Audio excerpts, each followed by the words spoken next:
Hello बच्चों, कैसे हैं आप सभी। आई होप आप सभी बहुत मज़े में होंगे। चलिए स्टार्ट करते हैं आज का chapter force, work and energy. Learning objectives, types of forces and understand their application. Understand energy, it's form and uses. तो देखा आपने, हम इस चैप्टर में क्या पढ़ने वाले हैं, फोर्स के बारे में। फोर्स यानी धक्का लगाना और उसका यूज़ क्या क्या होता है, उसकी फॉर्म्स क्या क्या होती है। चलिए स्टार्ट करते हैं। Force, to move a thing we either pull और push it. As we know, pulling and pushing is done when we apply a force. आपको तो पता ही होगा कि किसी चीज़ को धक्का देना है या फिर उसकी डायरेक्शन चेंज करनी है तो हमें उसे धक्का देना पड़ेगा ना, तो फोर्स लगानी ज़रूरी होती है उसमें। When we apply it to an object, it moves in the direction of the force. To stop a moving object, we apply force on it from the opposite direction. अब मुझे एक बॉक्स को धक्का देना है तो मुझे फोर्स यहाँ से लगाना पड़ेगा, तभी तो वो आगे जाएगा। अगर मैं आगे से पुश करूँगी तो वो कैसे आगे जाएगा, है ना। Force is also used to change the direction of a moving object. You must have seen a cricket match. आपने मैचेस देखे क्रिकेट के। The bowler uses force to ball, the batsman uses force to hit the ball. और जो bowler होता है कितनी तेज की ball मारता है, और बैट्समैन होता है वो तो हवा में उड़ाता है बॉल को बैट से मार के।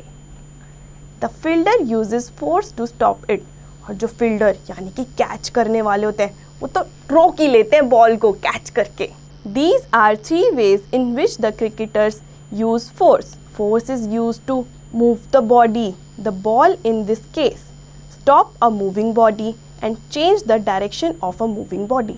तो हमने पढ़ा, एक तो फोर्स मार के बॉल को फेंकता है, एक हिट करता है बॉल को, और एक तो रोक ही लेता है बॉल को। Force can be use to push और पुल समथिंग। अब पुश और पुल का मतलब या तो उसको धक्का देंगे या तो अपनी तरफ खींचेंगे, तभी तो फोर्स अप्लाई होगी ना। We apply force to push the pedals of bicycle to make it move. Cycle तो सभी ने चलाई होगी। साइकिल चलती कैसे है, जब तक आप उस पर फोर्स लगाओगे और पेडल को हिलाओगे यानी कि पेडल जैसे चलाओगे तभी तो साइकिल चलेगी, उसको भी फोर्स ही कहते हैं। When force is applied on soft things, their shape changes. और कभी कभी जो सॉफ्ट सी चीज़ें होती हैं उस पर हम फोर्स अप्लाई करते हैं तो उसका तो शेप भी चेंज हो जाता है, जैसे कि clay. Types of force. There are different types of force. The force exerted by the muscles of our body is called muscular force. जो हम मसल से फोर्स लगाते हैं यानी कि मसल्स का यूज़ करते हैं किसी चीज़ को पुश करने में, उसको कहते हैं muscular force. Various tools use mechanical force to do work. और बहुत सारी चीज़ें ऐसी होती हैं जो हम हाथ से पुश नहीं कर सकते और हाथ से ठीक नहीं कर सकते, तो उसमें मैकेनिकल फोर्स लगता है यानी कि औजारों का यूज होता है। Elastic force is use to move a catapult. The force by which the earth pulls an object towards itself is called the gravitational force. अब ये कैटापुल्ट क्या होता है? कैटापुल्ट एक वाई शेप का औजार होता है यानी कि खिलौना टाइप, जिससे बच्चे खेलते हैं। वो इतनी दूर तक स्टोन स्ट्रेच करते हैं और बहुत दूर तक फेंकते हैं, उसको कहते हैं कैटापुल्ट यानी इलास्टिक फोर्स। और ग्रेविटेशनल फोर्स क्या होता है? ग्रेविटी यानी जो अर्थ पे होती है, जो भी चीज़ हम ऊपर फेंकेंगे वो नीचे तो ज़रूर आएगी ना।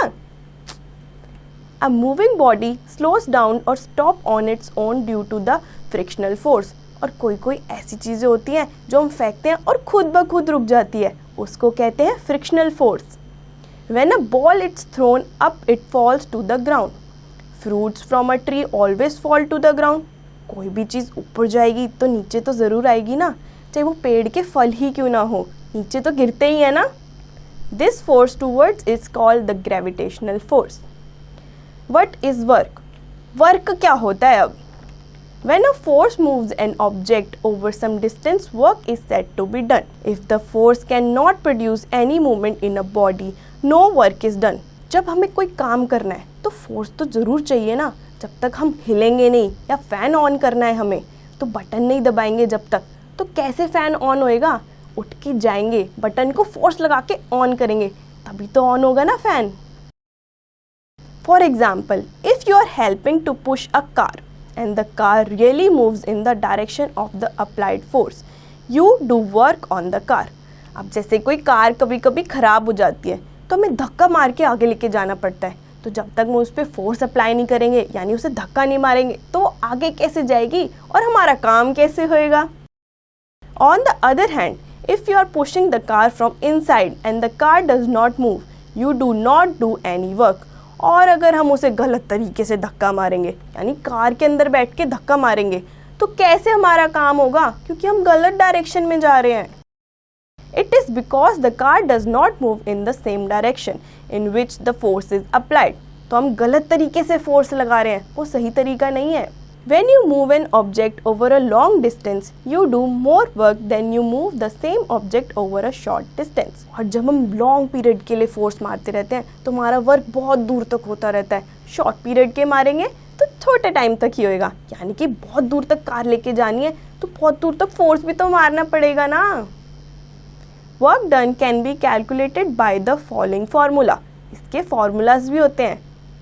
Work done equals to force applied on a object into distance covered by the object. Simple machines. अब मशीन्स क्या होती हैं, वो कैसे वर्क करती हैं, उसके बारे में पढ़ते हैं। चलिए। When we can not do some work with our hands, we use some tool to do it. सारे काम हम हाथों से नहीं कर सकते, कभी कभी हमें मशीन्स की भी ज़रूरत पड़ती है। These tools are called simple machines. और उनको क्या कहते हैं, simple machines. A pair of scissors used to cut cloth is a simple machine. क्या आप अपने हाथों से क्लॉथ काट सकते हो? नहीं ना, scissors की तो जरूरत पड़ेगी ही। The simple machine help us in the following way. और ये हमें हेल्प कैसे करती है, चलिए। The machines make work easier. ये हमारे काम को बहुत ईजी बना देती है। The machines increases the speed of doing work. और काम बहुत तेज़ी से होना स्टार्ट हो जाता है। The machines can change the direction of force. और वो चेंज भी कर देती है कभी कभी डायरेक्शन फोर्स लगाने की। Some examples of simple machines are the lever, the pulley, the wheel and axle, the inclined plane, the screw and the wedge. ये बहुत सारे एग्जाम्पल हैं फोर्स लगाने के, यानी कि ये मशीन्स है जो हमारी हेल्प करती है काम को ईजी बनाने में। Solar energy is a never-ending source of heat and light energy. Solar cookers and heaters use solar energy for cooking and heating. क्या आपको पता है, सन जो हमें हीट देता है उससे भी एनर्जी प्रोड्यूस होती है, उसको हम कहते हैं सोलर एनर्जी। ये बहुत सारी चीज़ों में यूज़ होती है, जैसे कि सोलर एनर्जी कुकिंग के लिए यूज़ हो जाती है, हीटिंग के लिए यूज़ हो जाती है, और भी बहुत कुछ।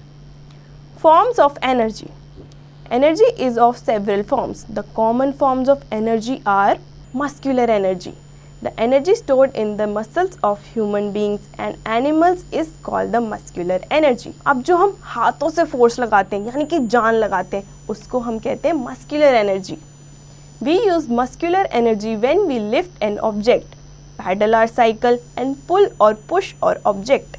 यानी कि कब कब लगती है हमारी muscular energy, जब हम किसी ऑब्जेक्ट को पुश करते हैं या पुल करते हैं, साइकिल चलाते हैं या फिर कार चलाते हैं। Okay. Electrical energy. Electrical energy क्या होती है? Electrical gadgets such as fan, iron, LED bulb, television and air conditioner work with the help of this energy. आपको आसपास जितनी भी इलेक्ट्रिक की चीज़ें दिखें, चाहे वो फैन हो, लाइट हो या एसी क्यों ना हो, वो सारी होती है electrical energy. Mechanical energy. This is the energy of objects that can do work by moving such as spring of a watch, wind, flowing water, etc. Mechanical energy वो चीज़ होती है जैसे कि वॉच में हमारी स्प्रिंग लगी होती है, वो अपने आप वर्क करती रहती है। और वाटर भी, वाटर कहीं भी बहा दो अपने आप चला जाता है। Heat energy. Heat is another form of energy. It is obtained by burning wood, coal, oil, gas, etc. Heat energy is used for cooking food, heating water, etc. अब हीट एनर्जी होती क्या है? हीट एनर्जी हमें जब use होती है जब हमें खाना पकाना हो। और खाना कैसे पकेगा? आग जला के। आग कैसे जलेगी? ऑयल से या केरोसिन से। उसको कहते हैं heat energy. Heat energy is also use to run locomotives and petrol engines etcetera. ये बहुत सारी चीज़ों में यूज़ होता है, कभी कभी तो ट्रेन में भी यूज़ हो जाता है। Atomic energy. एटॉमिक एनर्जी क्या होती है? Everything is made up of atom. Atom से ही बनी होती है सारी चीज़ें। An atom is the smallest particle of matter. We can get energy from atom by splitting them atomic energy can be use to produce electricity. अब atomic energy होती कैसे है, ये इलेक्ट्रिसिटी कैसे प्रोड्यूस करती है।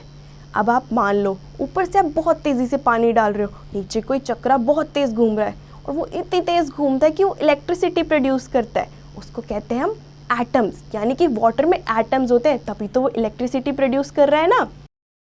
Wind and water energy, we also get energy from water and from wind. हमें और भी जगह से एनर्जी मिलती है, पानी से भी और हवा से भी। This energy is mainly use to generate electricity. ये सब किस चीज़ में यूज़ होती है, इलेक्ट्रिसिटी प्रोड्यूस करने में, यानी उसको पैदा करने में। Energy from natural sources like the sun though limitless should not be wasted. और सन से भी मिलती है हमें energy. Different forms of energy are capable of doing work. सारी एनर्जीज अपना अलग अलग काम करती हैं। A special property of energy is that it can be change from one form to another form. We can convert one form of energy into other forms bye suitable instruments. हम एक energy को दूसरी energy में कैसे convert कर सकते हैं, उसके लिए भी बहुत सारे इंस्ट्रूमेंट्स बने हुए हैं। For example, by using the electric bulb we convert electrical energy into heat and light energy. अब इलेक्ट्रिकल बल्ब है, उसको जलाएंगे तो हीट प्रोड्यूस करेगा ही ना, तो हीट भी आएगी उसमें और इलेक्ट्रिक एनर्जी भी होगी उसमें। Let us revise.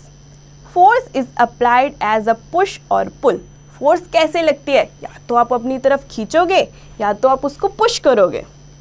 Force can move a body, stop a moving body and change the direction of movement of a moving body.